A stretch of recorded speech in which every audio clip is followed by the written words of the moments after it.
चीख।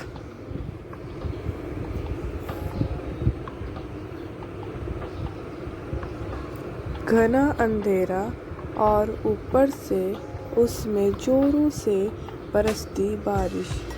सारा आसमान झिंगुरों की किर्र आवाज से गूंज रहा था।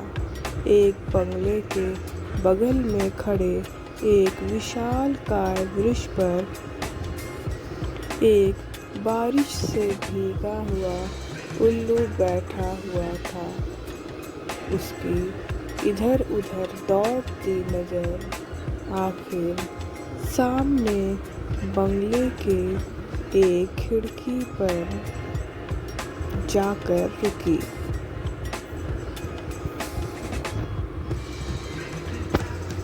वह बंगले की इकलौती ऐसी खिड़की थी कि जिससे अंदर से बाहर रोशनी आ रही थी।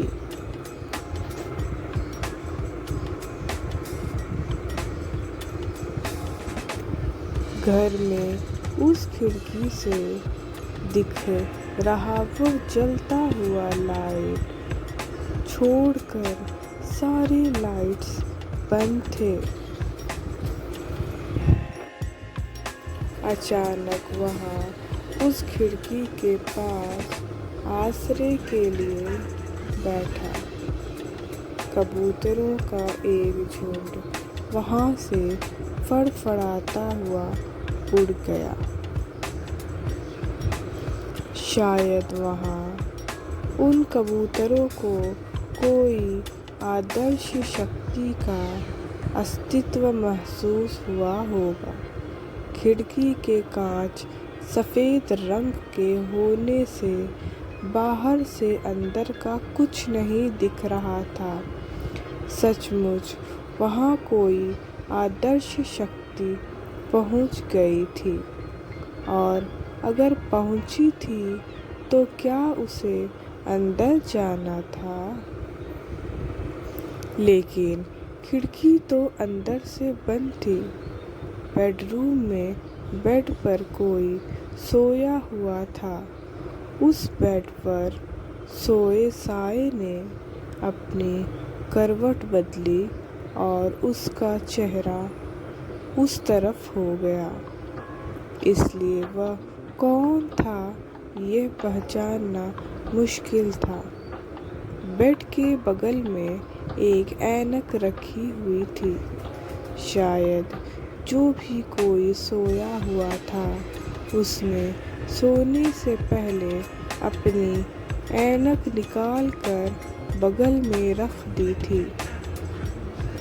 बेडरूम सब तरफ दारू की बोतलें, दारू के ग्लास, न्यूज़पेपर इत्यादि सामान इधर उधर फैला हुआ था। बेडरूम का दरवाज़ा अंदर से बंद था और उसे अंदर से कुंडी लगाई हुई थी।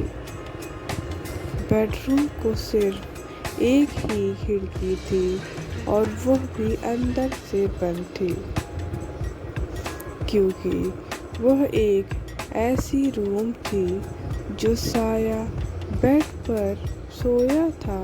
उसने फिर से एक बार अपनी करवट बदली और अब उस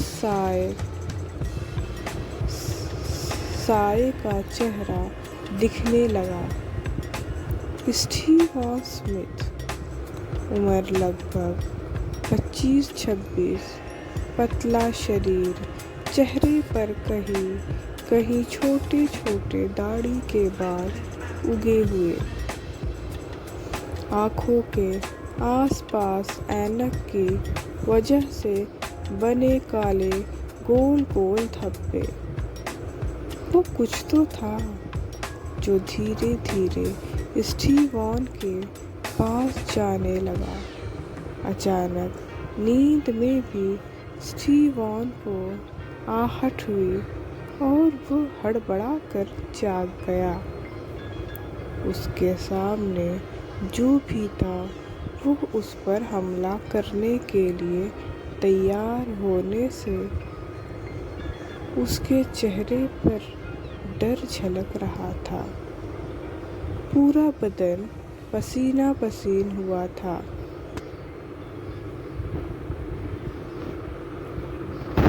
वो अपना बचाव करने के लिए उठने लगा, लेकिन वह कुछ करने पहले ही उसने उस पर अपने शिकार पर हमला बोल दिया था। पूरे आसमान में स्टीव वॉन की एक बड़ी दर्दनाक असहाय चीख गूंजी और फिर सब तरफ फिर से सन्नाटा छा गया।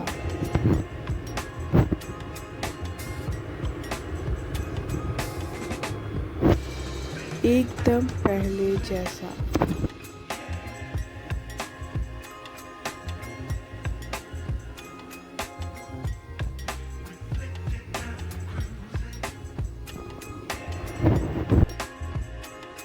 आपको मेरी कहानी पसंद आए तो प्लीज़ मेरे चैनल को लाइक करें, शेयर करें और सब्सक्राइब करें।